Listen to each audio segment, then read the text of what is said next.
Azad raising his hand. So please, Mr. Azad, make your point. I'm really surprised that this debate is turning out into a political debate despite you reminding that there is a larger issue. Look at the involvement of the government and the party workers with the temple. Should a temple be associated with a chief minister or with this year? And people talking about the management, whereas the best people to talk about the management would have been the TTD management and the people from the police. This is exactly what I tell you why the temples have become so rich, and they'll be announcing newer and newer dates, and lakhs of people would be coming. First of all, there can be no management when you have a crowd of a lakh or something like that. There can be no contingency arrangements, and you can't use policemen. Temple should have their own security men. It is very unfortunate today that all these temples have total involvement of the chief ministers and these people who have a grind, and they keep an IS officer also a manager. This is the biggest problem. If you leave the temples alone, they will never take the risk of calling 10 lakhs people and distributing tokens like this. So let us look at the larger issue. Time has come to stop this kind of benefactor kind of element being to the temples, because of which this problem is being created.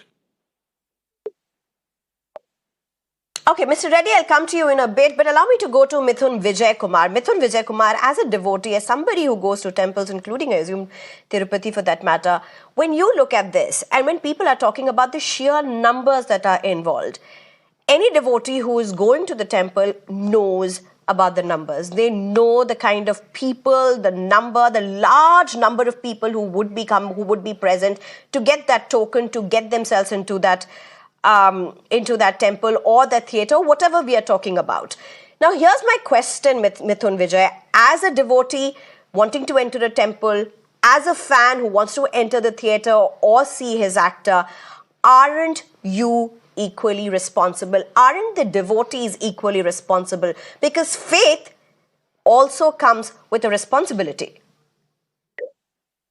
See, let me tell you, ma'am, when people visit temples, they place their faith not just in the temple or the god, but also in the state administration, that the state administration will take care of us. It's not just, going to the temple to see the idol or to worship, but there is a inherent belief that the state government that has been elected to power has a responsibility to protect us. And with that belief, people are going to temples, be it theaters, be it temples, whatever. We have a sense of belief that somebody is there taking care of us. If that is not there, it's a very unfortunate condition. And see, this incident, it's not just an unfortunate accident like the TDP person was mentioning, but it's a glaring reminder of the negligence and apathy of the state government towards the people. The sanctity of temple is not just meant for peace and it is meant for peace and solace. But on this fateful day, it becomes a place of chaos, fear, and unbearable pain. And here there is a person who's justifying it, who's trying to trivialize it. He's saying that the CM visited those people, he has taken action against the police, the temple authorities have been questioned. Aren't the temple authorities and the state police coming? The state police coming under the state itself, coming under the government itself? How are you making it sound I like want to these ask are you all one question, unconnected Mithun Vijay. entities? I mean, look at the eyewitnesses of what they're saying. No one takes away from what you are questioning. No one takes away from the questions that you're raising. That's something that we've spoken about. But look at what the eyewitnesses are saying. There are people who have survived the stampede, and they're talking about how people were running over each other, while there were people who had fallen. And these are fellow devotees. These are people who have faith. And this is the same thing that, as I mentioned, happened just few months ago in Hyderabad as well. So there are people who have fallen down.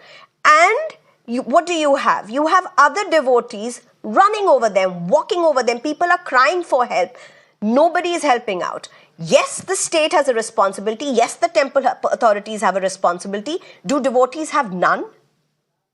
You are questioning the spontaneous decision-making capability of devotees, ma'am. I don't think that's the right way of doing it. We should ensure that safety is in place instead of assuming that people should act in a certain manner in a given circumstance. That they might not. It depends on the people. It depends on the kind of people who are coming there. It depends on their understanding of reacting in a situation. It depends on the level of panic that they are going through. So we can't bring in all these factors and try to justify this particular incident, saying that there is no responsibility on the part of the state. There is complete responsibility on the part of the state. Yes, of course, people should be responsible, but that is not something we can predict, or that is not something that we can put out, saying that people should behave in a certain manner in certain circumstances. This is a circumstance where you would run for your life. Okay, So Deep.